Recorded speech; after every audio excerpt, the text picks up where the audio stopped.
All right, let's take a look at some problems like the ones we're seeing in question number 2, A through F. I saw a lot of people who had no work on their test. They just put down a number. These are not the types of problems that we're going to actually just solve in our head. We're actually going to have to do some solution. I'm going to encourage you also to make an estimate. You know, this number right here in my example is close to 2. Well, 2 times 40 is about 80. So if I'm estimating, I know that my answer here is going to be in the tens. Okay. Over here, 1.7 still is almost 2, but this number here is less than half. So I know that half of 2 is only about 1, so my answer over here is just going to be in the ones, maybe even a little bit less than that, because this is a little bit less than half and this is a little bit less than 2.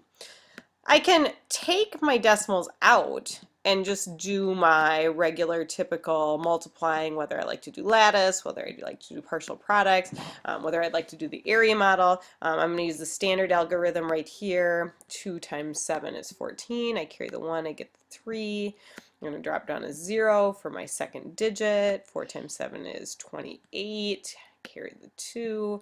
4 times 1 is 4, plus the 2 is 6. I put my two partial products together and I would get 4.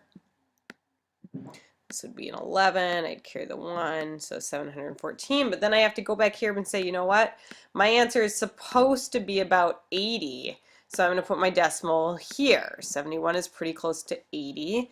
That makes sense. Over here I've got the same digits, a 1, a 7 times a 4 and a 2. However, my answer is supposed to be about 1. In this case, I'm actually going to put my decimal right in front of this. This is about 1. I can also use that trick we talked about in class that I'd have 1 digit here and 2 decimal digits here. What that means is I'm really taking a tenth.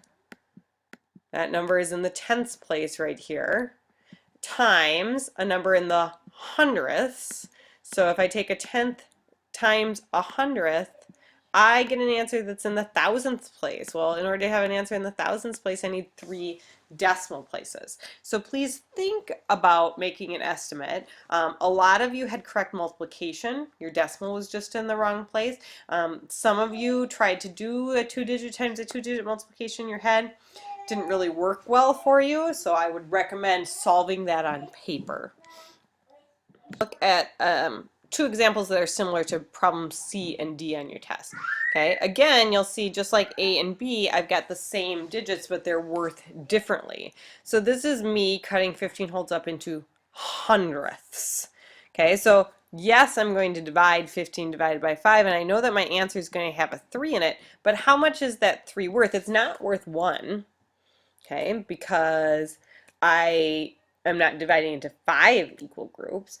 It's actually going to end up, remember if we do it this way, if we write our 15, which is our whole inside, and I put the 0.05 on the outside, in order to get rid of that decimal, I have to move that decimal 2 places. Okay, and if I move the decimal there 2 places, I would also need to move this invisible decimal over here 2 places. And if I move that decimal 2 places, then I would need to put 2 zeros here.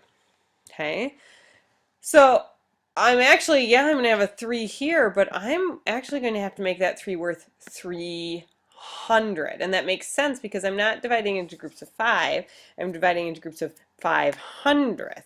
So I'm first cutting that 15 into 100 pieces, or 1500 pieces, and then I'm putting them in groups of 5, so I'd have 300 groups of 500ths.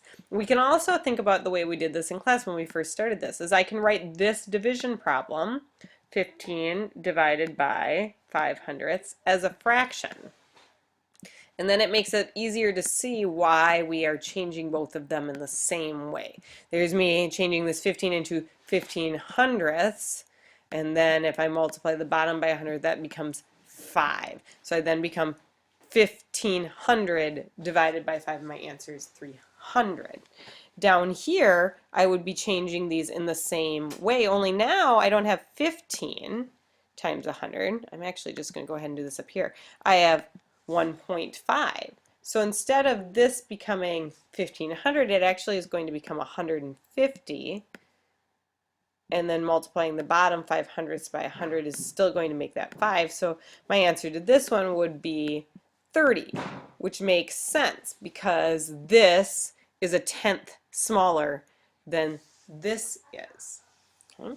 Looking at the bottom, I can use the same strategy I did here, moving the decimal either this way, or if it makes more sense for me to write it like a fraction, this way. And for E, you might want to think about changing that 3/4 into a decimal. Go ahead and think quarters when you do that.